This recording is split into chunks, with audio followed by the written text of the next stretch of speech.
Childhood ட்ரீமே வந்து actor ஆகணும் அப்படி. Short films first short film பண்ணும்போது அதில் ஒரு ஃபஸ்ட்டு ஒரு நெகட்டிவ் ரோல் பண்ணேன். ஓகே. அங்கே தான் என்னோட ஷார்ட் ஃபிலிம் வந்து மகாராஜா டைரக்டர் நிக்கிலன். இன்னும் கூட மக்கள் வந்து உங்களை வில்லனாவே தான் பார்க்குறாங்கன்னு நினைக்கிறேன். ஆக்சுவலி நம்மளாம் அப்படி கிடையாது. ஆனால் ஒரு சில மக்கள் வந்து எங்களுக்கு வில்லன் தான் ரொம்ப பிடிக்கும் ஹீரோவோட அப்படின்னு சொல்லும்போது என்னடா இவங்க டிஃப்ரெண்ட்டாக பேசுகிறாங்க அப்படின்ற மாதிரி இருக்குது. அப்புறம் ஒரு ஃபஸ்ட்டு அந்த ரேப் பண்ணதுக்கப்புறமே அதுலேருந்து நம்ம மாற்றிக்கணும், நம்ம வந்து வேறு ஏதாவது பண்ணணும்னா கூட இங்கே இருக்கிறவங்க நம்மளை நம்புறதில்லை. அண்ட் நான் சேவ் மனிதன் முடிந்து அடுத்த ஒரு வருஷத்துக்குள்ளேயே ஜோசப் குருவில் விஜய் குமார் பேசிக்கலாகவே விஜய் அண்ணா தான். ஸ்கூல் இயர்ஸ்லேருந்தே விஜய் அண்ணன் மாதிரி கண்ணாடி போட்டுக்கிறது, தூக்கி சீவுறது, அது விஜய் அண்ணனை ஃபஸ்ட் டைம் பார்க்கும்போதெல்லாம் எனக்கு சந்தோஷமா என்னன்னே எனக்கு தெரியல. அவர்கிட்ட வந்து ஒரு ஆட்டோகிராஃப் வாங்கிறது, ஸ்கூலே பங்க் பண்ணிவிட்டு அங்கே போய் நின்று செவுத்தெல்லாம் அது ஒரு 10-15 கட்டி இருக்கும் அந்த செவுறு, அதுலலாம் ஏறி இந்த அண்ணன் இப்போ கூட இறங்குப்பான்ற தம்பி கீழே இறங்கப்பா ப்ளீஸ், கீழே இறங்கப்பா. நம்ம அந்த வேலை அப்பயும்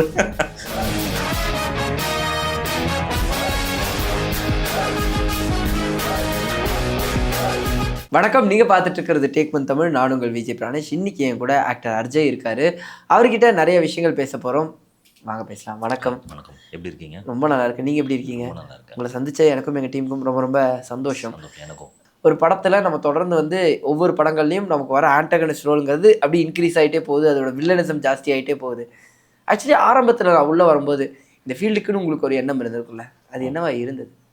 இல்லை, ஃபீல்டுக்குன்னா ஃபஸ்ட்டு நான் மை சைல்ட்ஹுட் ட்ரீமே வந்து ஆக்டர் ஆகணும் அப்படின்னு தான். ஸ்கூல் இயர்ஸ்லேருந்து ஸ்கூலில் நம்ம ட்ராமா போடுறது, டான்ஸில் பார்ட்டிசிபேட் பண்ணும்போது அப்போ இருந்தே நம்ம மைண்டில் இல்லை. சின்ன வயசு என்னோட மாமா ஒருத்தர் வந்து அப்போ ஏடியாக இருந்தார், தாய் மாமா. அப்போ இப்போ அவர் இல்லை, அவர் வேறு ப்ரொஃபஷனல் மாறிட்டார். பட் நம்ம அவரை பார்க்கும்போது, அவரோட சினிமா கதைகள் கேட்கும்போது, சினிமா பார்க்கும்போது நம்மளுக்குள்ள அந்த நம்ம ஒரு ஆக்டர் ஆகணும் அப்படி தான் ஃபஸ்ட் இருந்தது. பட் ஜென்ரலாக எந்த ஒரு இல்லை ஹீரோ ஆகணும், வில்லன் ஆகணும் அப்படிலாம் இல்லை. Actor short films first short film பண்ண ட்ரை பண்ணும்போது அதில் ஒரு ஃபஸ்ட்டு ஒரு நெகட்டிவ் ரோல் பண்ணேன். ஓகே. அங்கே தான் என்னோட ஷார்ட் ஃபிலிம் வந்து மகாராஜா டைரக்டர் நிக்கிலன். ஓகே. நிக்கிலனோட தான் first short film. Okay, first short film. அவரு தான் எனக்கு ஃபஸ்ட்டு டைம் சொன்னார், நீ நெகட்டிவ் நல்லா இருக்கும் உனக்கு, நீங்கள் வேணால் நெகட்டிவ் ட்ரை பண்ணி பாரு. அப்போ தான் எனக்கு ஒரு ஐடியாவே ஓப்பன் ஆச்சு. நம்ம நெகட்டிவ் ட்ரை பண்ணி பார்க்கலாம் அப்படின்னு. அப்போ நெகட்டிவ் ட்ரை பண்ணி கொஞ்சம் வருஷமாக ஓக்கில் இருந்துகிட்டே நெகட்டிவ் ட்ரை பண்ணி பார்த்துட்டேன். பட் அது ஒரு பீரியடில் நான் எல்லா இன்டர்வியூலையும் சொன்ன மாதிரி விஷால் அவரை ஒரு இடத்துல சந்திச்சு அங்கேருந்து போய் அவர் ஒரு ஆடிஷன் வச்சு என்ன அப்படியே நெகட்டிவ்ஸ் அப்படி ஸ்டார்ட் ஆச்சு. ஓகே. ஆனால் நம்ம முதல்ல நம்மளை தேட்டரில் பார்த்த மொமெண்ட்டுன்னு ஒன்று இருக்கும்ல, தேட்டரே நம்மளை கொந்தளிக்கிற மொமெண்ட்னு பார்த்தா எனக்கு தெரிஞ்ச நான் சிகப்பு மனிதன் அந்த மாதிரி ஒரு டேர்னிங் பாயிண்ட்டாக அமைஞ்சது. உங்களுக்கு அந்த மொமெண்ட், தேட்டர் மொமெண்ட் எப்படி இருந்தது? இல்லை, எனக்கு அந்த வில்லன் அப்படிலாம் இல்லை. ஃபஸ்ட் டைம் ஸ்க்ரீன், ஏன்னா இவ்வளோ வருஷம் ட்ரை பண்ணியிருக்கோம். ஆல்மோஸ்ட் 2000 ஸ்கூல் இயர்ஸ் 2000 முடிச்சதுலேருந்து காலேஜ் ஸ்டார்ட் ஆகி அதுக்கப்புறம் அவ்வளோ வருஷம் ட்ரை பண்ணி இல்லை ஒரு ஃபீல்டில் சினிமாவே வேண்டாம் அப்படி சொல்லி நான் வேறு ஒர்க் போயிட்டேன். ஓகே. அப்புறம் 2009 வந்து திருப்பியும் நம்ம எதுக்காக சென்னை வந்தோம், நம்ம என்ன பண்ணிகிட்ருக்குறோன்னு ஒரு கொஸ்டின். திருப்பியும் ஒர்க்கை விட்டுட்டு திருப்பியும் சினிமான்னு சுற்றி 2014 அவ்வளோ இயர் எடுத்து திருப்பி ஸோ இது நிறையா ஒரு நம்மளுக்குள்ள அந்த ஆசை. ஃபஸ்ட்டு இந்த வில்லன் ஹீரோ அப்படிலாம் இல்லை, அந்த ஸ்க்ரீனே பெரிய அது சந்தோஷப்பட்டனா அப்படின்னா எனக்கு தெரியல. வந்துட்டோம், இனி அடுத்து என்ன பண்ணணும் அப்படிதான். இல்லைனா தொடர்ந்து பண்ணும்போது நம்மளை வந்து என்ன சொல்கிறது, உங்களுக்குன்னு ஒரு சில கைண்ட் ஆஃப் அது வந்து கஸ்வேர்ட்ஸில் திட்டி இருந்தாலும் ஒரு கைண்ட் ஆஃப் நமக்குள்ள ஒன்று பூரிப்பு இருக்குல்ல, பரவாயில்ல நம்ம பண்ண ரோலுக்கு திட்டுறாங்கன்னு. அது மாதிரி நேரில் நடந்த மொமெண்ட்டும் இருக்கா? நிறையா வந்து இன்னும் கூட மக்கள் வந்து நம்மளை வில்லனாவே தான் பார்க்குறாங்கன்னு நினைக்கிறேன். ஆக்சுவலி நம்மளாம் அப்படி கிடையாது. சில பேர் நம்ம ஒரு பர்சனலாக ஒரு விஷயம் எங்கேயாவது போய் ஒரு ஜென்ரலாக நான் ஒரு சாதாரண ஒரு ஹியூமன் தான், நீங்கள் ஒரு ஹியூமன் தான், எங்கே போனாலும் வாக்குவாதன்றது சாதாரணமாக கூட நம்மளுக்கு உங்களுக்கும் வரலாம், எனக்கும் வரலாம். கார் பார்க்கிங், சிக்னல், பில்லிங் பண்ணுற இடம், எப்படி வேணாலும் வரலாம். நம்ம இமோஷனல் நம்ம அந்த இடத்துல எப்படி நம்ம சின்னதாக இது பண்ணால் கூட அந்த பீப்புள் வந்து நம்மளை வில்லனாக தான், இவன் தான் கோவக்காரன் அப்படின்னு. ஓகே. அப்படி ஆனால் அது இருக்குது, அந்த ஜட்ஜ்மெண்ட் வந்து அந்த ஸ்க்ரீன்லேருந்து பிரதிபலிப்பு அங்கேயும் வருது. ஆனால் ஒரு சில மக்கள் வந்து எங்களுக்கு வில்லன் தான் ரொம்ப பிடிக்கும் ஹீரோவோட அப்படின்னு சொல்லும் போது என்னடா இவங்க டிஃப்ரெண்ட்டாக பேசுகிறாங்க அப்படின்ற மாதிரி இருக்குது. ஓகே. ஆனால் ஸ்டீரியோ டைப்னு ஒரு விஷயம் தமிழ் சினிமாவில் இல்லை, என்டையர் மீடியாக்குள்ளேயே இருக்கும். ஏதாவது ஒரு ரோல் வந்து நம்ம பண்ணிட்டோம் அப்படின்னா தொடர்ந்து அதை நம்ம மேலே திணிக்கிறதுங்கிறத பல நாட்களாக பல வருஷங்களாக நடந்த ஒரு விஷயமா இருக்கும். காலம் தொட்டு நடந்துட்டு. அதான் உங்களுக்கு அது மாதிரியான ஃபேஸ் பண்ணது உண்டா? தொடர்ந்து அதுக்கப்புறம் ப்ரோ ஒரு ரோல் இருக்கு அந்த மாதிரி கூப்பிட்டதும் உண்டா? ரேபிஸ்ட்டு ஃபீமேலுக்கு அகேன்ஸ்டாக இருக்கிற அந்த இது அந்த மாதிரி இது வரும். அப்புறம் ஒரு ஃபஸ்ட்டு அந்த ரேப் பண்ணதுக்கப்புறமே அந்த அந்த கைண்ட் ஆஃப் ரூல் பண்ணதுக்கப்புறம் நான் திருப்பி பண்ணக்கூடாதுன்னு தான் எனக்குள்ள ஒரு விஷயம் இருந்தது. ஓகே. ஏன்னா நம்ம அது ரிஜிஸ்டர் ஆகிட்டோம். அது வந்து பெருசாக வேறு ரிஜிஸ்டர் ஆயிடுச்சு. ஆமாம், படம் ஃபுல்லாகவே அது மெயினான ஒரு அதுதான் கோரே. அதுதான். ஸோ நம்ம திருப்பி அந்த மாதிரி பண்ணிடக்கூடாது அப்படின்றதுல இருந்தேன். பட் ஆனால் ஒரு ரவுடிசம் சம்மந்தப்பட்ட ரோல் தான் வந்துட்டு இருக்குது. அதுலேருந்து நம்ம மாற்றிக்கணும், நம்ம வந்து வேறு ஏதாவது பண்ணணும்னா கூட இங்கே இருக்கிறவங்க நம்மளை நம்புறதில்லை. அண்ட் நான் சேவ் மனிதன் முடிந்து அடுத்த ஒரு வருஷத்துக்குள்ளேயே அது வந்து ஒரு என்ன சொல்கிறது, ரோல் கம்மி ஆனால் இம்பேக்ட் ஜாஸ்தி. மெயினான டிரான்ஸ்ஃபர்மேஷன் சீனே அங்கே தான் நடக்கும். எப்படின்னா பாஷாவில் எப்படி ஆனந்தராஜ் சாருக்கு முக்கியமான ஒரு இது இருக்கோ அது மாதிரி இந்த கேரக்டருக்கு அமைஞ்சதில்லை. அந்த மூமெண்ட் எப்படி இருந்தது? இப்படி ஒரு விஷயத்த நீங்கள் எக்ஸ்பெக்ட் பண்ணியிருந்தீங்களா? இப்போ இந்த சந்தோஷம்னு ஒன்று கேட்டிங்களா, ஸ்க்ரீனில் முதல் நடிச்சு இந்த சந்தோஷம் எனக்கு இங்கே வந்தது. ஏன்னா பேசிக்கலாகவே விஜய் அண்ணா ஃபேன் தான். ஸ்கூல் டேஸ்லேருந்தே விஜய் அண்ணா மாதிரி கண்ணாடி போட்டுக்கிறது, தூக்கி சீவுறது, ஹேர் ஸ்டைல் வச்சுக்கிறது, ஷர்ட் போடுறது, இந்த லூஸாக பண்ணிக்கிறது, இந்த மாதிரிலாம் பண்ணிகிட்டு இருக்கிற ஒரு நம்ம அவரோட நடிக்கிறதுக்கான வாய்ப்பு கிடைக்குது அப்படின்ற போது அந்த இடம் எனக்கு ரொம்ப சந்தோஷமாக இருந்தது. அது டைரக்டர் அட்லி அவர்னால தான் அது நடந்தது. அது உடனே நடந்துருச்சு. ஓகே. 2014 நான் சிகப்பு மனிதன் என்னோட அடுத்த 2வது 3வது படமே தெரியுதான். ஆமாம். ஏன்னா அந்த காலகட்டங்களில் எனக்கு வந்து அடுத்து நான் பண்ண படங்கள் எல்லாமே பெரிய பெரிய படங்களாக தான் நான் ப்ளேஸ் ஆனேன். அது என்னோட முயற்சியா இல்லை டைமாலாம் தெரில.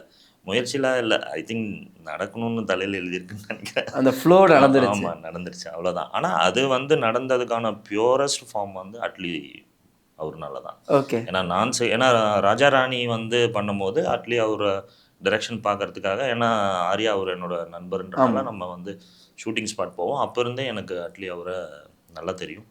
ஸோ அவர் எனக்காக அந்த போய் தான் நான் சிவப்பு மனிதன் வந்து படம் பார்த்தார் ஃபஸ்ட்டு.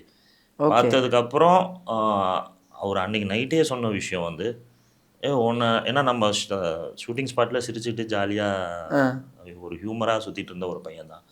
ஒன்று ஜிம்மில் பார்ப்பார், இல்லை வந்து ஷூட்டிங் ஸ்பாட்டில் சிரித்து பேசிட்டு இருக்கிற நம்மளை ஒரு நெகட்டிவாக பார்த்த உடனே அட்லியோ என்னையா நீ இப்போ வேறு மாதிரி ஒன்று பண்ணியிருக்க, நான் அடுத்த படம் எடுத்தால் கண்டிப்பாக நான் உனக்கு சான்ஸ் கொடுப்பேன் அன்றைக்கே நைட்டே சொல்லிட்டார். ஆனால் அவர் அடுத்த படம் அவருக்கும் சில டைம் அப்போ எடுத்துச்சு. நான் ஒரு காலகட்டங்களுக்கு அப்புறம் அவர் விஜய் அண்ணனோட கமிட் ஆகுறாரு அப்படின்ற போது எனக்கு உண்மையே நம்பிக்கையெல்லாம் கிடையாது.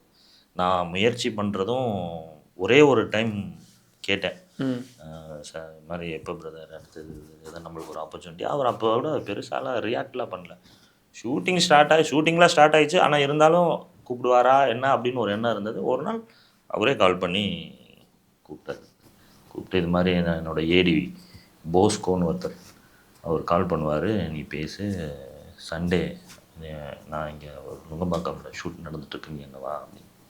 போனால் என்ன ஏதுன்னெலாம் சொல்ல. போன உடனே நீ நடிப்பியா, ஆடிஷன் வைப்பா, அதெல்லாம் ஒன்றுமே இல்லை. இந்த டேட்லேருந்து டேட் நீ அவைலபிள் இருக்கியா அப்படின்னு. எனக்கு என்னன்னு புரியல, எதுக்கு என்ன அப்படின்னு. ரோல் தான் பண்ணணும் அப்படின்னு. அப்படி வந்தது தான் தெரியும். ஒரு நம்ம சொல்லுவோம்ல, இந்த பெரிய பெரிய விஷயங்கள் நடக்கும்போது நம்ம டக்குன்னு கிராஸ் ஆகி போயிடும். அதை நம்ம என்ஜாய் பண்ணுறோம். அதுதான் நான் ஃபஸ்ட்டு அவ்வளோ போராட்டத்துக்கு அப்புறம் ஃபஸ்ட்டு படம் பண்ணோன்னே அதை சந்தோஷப்பட்டேன்னா அது எனக்கு தெரியல. அதே மாதிரி விஜய் அண்ணனை வந்து நம்ம ஒரு ரசிகனாக இருந்துட்டு அது விஜய் அண்ணனை ஃபஸ்ட் டைம் பார்க்கும் போதெல்லாம் எனக்கு சந்தோஷமா என்னன்னே எனக்கு தெரியல. ஒரு பிரமிப்பு, அதான் அவ்வளோதான். அப்படியே ஃப்ரீஸாக அப்படியே அவ்வளோதான். அந்த என்ன ஃபஸ்ட்டு வந்து பெனிமில்ல தான் ஷூட் எடுத்தாங்க. அந்த மார்க்கெட் சீன் தான். ஓகே. அதுதான் ஃபஸ்ட் எடுத்தாங்க. அதுதான் ஃபஸ்ட் விஜய். நான் காலையிலேருந்து வெயிட் பண்ணிட்டு இருக்கேன், விஜய் அண்ணன் எப்போ பார்ப்போம். ஏன்னா நான் வந்து நினைத்தேன் வந்தாய் வந்து அவர் வந்து பழனியில் வந்து ஷூட் பண்ணாங்க. அப்போ நான் ஸ்கூல் படிச்சுட்ருக்கேன். அவர்கிட்ட வந்து ஒரு ஆட்டோகிராஃப் வாங்குறது ஸ்கூலே பங்க் பண்ணிவிட்டு அங்கே போய் நின்று செவுத்தெல்லாம் அது ஒரு 10-15 அடி இருக்கும் அந்த செவுறு. அதுலலாம் ஏறி நானும் என் ஃப்ரெண்டு சக்தின்னு அப்போ ஒரு க்ளோஸ் ஃப்ரெண்டு இருந்தான், 2 பேரும் ஏறி அது மேலே நின்று ஏன்னா அது ஸ்கூல் பசங்க ஏறி நிற்கிறானுன்னே அங்கே இருக்கிறவங்களாம் கத்துவாங்கல்ல, இந்த அண்ணன் இப்போ கூட இறங்குப்பான்றாங்க. அந்த மாதிரி தான் நம்ம அந்த வேலை அப்பயும் அவர் இறக்க வச்சு அப்புறம் வந்து கூப்பிட்டு கையெழுத்தில் போட்டு கொடுத்து அப்படி ஒரு மெமரி இருந்திருக்கு. அப்படி இருந்த ஒரு பையன் வந்து அவரோட ஒரு ரோல் பண்ணுறான் அப்படின்ற போது பழனி to Travel. சென்னை இவ்வளோ இயர் பாஸ் ஆகிருக்கா, எனக்கு அதெல்லாம் தான் அந்த இடத்துல இருந்தது. அப்புறம் அந்த படம் தெரிய வரும்போது சேம் ரியாக்ஷன் தான், அடுத்து என்ன பண்ண போகிறோம். ஓகே. ஆனால் இப்போ இப்போ பண்ண அட்லி அவர்கள் வந்து டோட்டலாக ஒரு பேங்கராக கொடுத்து இந்தியாவின் one of the biggest commercial director ஆகிட்டார்ல. இந்த ஒரு விஷயத்தை எப்படி பார்க்குறீங்க? இல்லை, எனக்கு தெரியும். அவரை நான் ஃபஸ்ட் தடவை பார்க்கும் போதே நான் சொன்னேன், ஆரியானானோட க்ளோஸ் ஃப்ரெண்ட் கார்த்திக்னு ஒருத்தர் இருக்கார், அவர்னால தான் இந்த நிலைமைக்கு இவங்களெல்லாம் தெரியறதுக்கு எனக்கு காரணம்.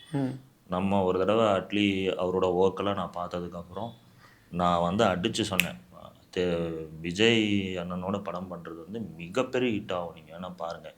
ஏன்னா ஒரு பொட்டென்ஷியல் நம்ம ஷூட்டிங் ஸ்பாட்டில் பார்க்குறோம், பம்பரம் மாதிரி சுற்றுவாருங்க.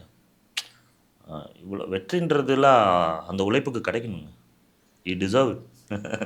இன்னும் கூட அவர் ஐ திங்க் ஹாலிவுட் போனாலும் போவார், அங்கே போனாலும் வாய்ப்பு இருக்குது. ஆமாங்க, அவர் போவார், அவருக்கு அந்த அந்த கேப்பபிள் இருக்கு அவருக்கு கண்டிப்பாக. ஆனால் இப்போது விஜயனோட நீங்கள் ஒரு ஃபோட்டோ போட்டிருந்தேன் நாங்கள் பார்க்க, அந்த கேரவன் கிட்ட அதில் ஒரு கைண்ட் ஆஃப் ஒரு ஸ்மைல் இருந்து, இல்லை ஒரு சிரிப்பு, ஒரு உண்மையான சந்தோஷம்னு சொல்லுவாங்கல்ல, அது அந்த ட்ராவலுக்கு இருந்த சிரிப்பாக நம்ம எடுத்துக்கலாமா? ஆமாம், அது கோவாவில் எடுத்தது. அது கடைசி நாள் வந்து கோவாவில் ஷூட் ஆச்சு. ஷூட் பண்ணி முடித்த உடனே அட்லி சார் வந்து சொன்னார், உனக்கு முடிஞ்சிருச்சுப்பா, இன்னையோட உன் போர்ஷன் எல்லாம் ஓவர், ஏதாவது பேட்ச் இருந்தால் நான் சொல்கிறேன் அப்படின்னாரு. அப்போ நான் எல்லாத்திட்டையும் சொல்லிட்டு போயிடலாம் சொல்லிட்டு விஜயண்ணாட்ட போயிட்டு, அண்ணா கிளம்புறேன். ஏன்னா நான் இப்போ ஒரு 10-15 நாள் அண்ணனோட நான் ட்ராவல் பண்ணியிருக்கேன், ஃபைட் இருந்திருக்கேன், அண்ணனுக்கு என்னை பற்றிலாம் கேட்டு தெரிஞ்சுக்கிட்டாரு. ஸோ அந்த மாதிரி நிறையா பர்சனலாக பேசுகிறது அந்த இதெல்லாம் இருந்தது. நான் இந்த மாதிரி எனக்கு முடிஞ்சிச்சா, ஷூரா கேட்டுட்டியா அப்படின்னா, ஆமாம் நான் முடிஞ்சிடுச்சா, நான் பேட்ச் இருந்தால் மட்டும் ஓகேப்பா, நல்லா பண்ணுப்பா, நல்லா பண்ணுறேன், நல்ல பொட்டென்ஷியலாக பண்ணேன். அண்ணனும் அதெல்லாம் அவரோட இன்புட்ஸ் கொஞ்சம் சொன்னதுக்கப்புறம் நான் ஃபோட்டோ எடுக்கணுமா என்ன கேட்கணுமா என்னன்னு எனக்கே ஒரு, ஏன்னா படமே நடிச்சிட்டோம், ஃபோட்டோன்றது எப்படி நம்ம போய் கேட்கறதுக்கு நம்மளுக்கே ஒரு தயக்கம் இருந்தது. அதாவது அது ஸ்போர்ட்டிவாக இருக்குமா இல்லை என்ன அப்படின்னு. நான் ஒரு ஃபோட்டோ எடுப்பா எங்கே அப்படின்னு, அப்புறம் ஸ்டில் கேமராவில் தான் அந்த ஃபோட்டோ எடுத்து கொடுத்தாரு. அப்போ ஒரு ரசிகனாக பக்கத்தில் நின்று ஃபோட்டோ எடுக்கும்போது ஒரு ரசிகனாக மாறிட்டேன், அந்த இடத்துல ரசிகனாக மாறியாச்சு. அது வந்துரும்ல, அது ஒரு மொமெண்டா. ஆமாம், 100%. நம்ம சின்ன வயசில் நம்ம வந்து பார்க்குறோம், ரசிக்கிறோம். என்னோட பழனியில் வந்து ஓன் சண்முகான்னு ஒரு தேட்டர், இப்போ அந்த தேட்டர் இல்லை, அதை இடிச்சிட்டாங்க. அதுதான் என்னோட முத தேட்டர் எக்ஸ்பீரியன்ஸ். அதுல எல்லாம் பார்த்த ஒரு முகங்களை நம்ம பக்கத்தில் பேசுகிறோம், ஒன்றா சாப்பிட்றோம், நிறையா பர்சனல் விஷயங்களை பகிர்றோம் அப்படின்ற போது, சரி வெளியிலேருந்து இன்றைக்கி நிறைய பேர் கிரிட்டிசைஸ் என்னென்னமோ பண்ணுறாங்க, சினிமா ஆர்டிஸ்ட் தானே, சினிமா தானே. நான் சினிமா வரணும் தானே எனக்கு சின்ன வயசுலேயே இருந்திருக்கு, எனக்கு இவங்கள தான் எனக்கு பிடிச்சிருக்கு. ஏன்னா என் தொழிலுக்கு யார் சக்ஸஸ் பண்ணியிருக்காங்களோ அவங்கள தானே நான் ரோல் மாடலாக எடுத்துக்குவேன். ஆமாம். ஸோ எனக்கு அதெல்லாம் பார்க்கும்போது நம்ம எங்கே என்ன பண்ணியிருக்கோம், சூப்பர், அப்படி அந்த ஒரு இதெல்லாம் இருந்ததுங்க. கண்டிப்பாக. அவரு கொடுத்த ஒரு அட்வைஸ் என்னவா இருந்தது உங்களுக்கு? அவர் ஜென்ரலாக வந்தது, வாய்ப்பில் இருக்கிற கஷ்டத்தை பார்த்தவன் தோற்றுருவான், கஷ்டத்தில் இருக்கிற வாய்ப்பை பார்த்தவன் ஜெயிச்சிருவான். நான் எப்பயுமே அவர் பர்சனலாலாம் அப்படி இல்லை, அந்த ஒரு இது நான் என்றைக்குமே எந்த கஷ்டம் இருந்தாலும் ஓகே, அதில் ஏதாவது ஆப்பர்ச்சுனிட்டி இருக்கான்னு தான் நான் யோசிப்பேன்.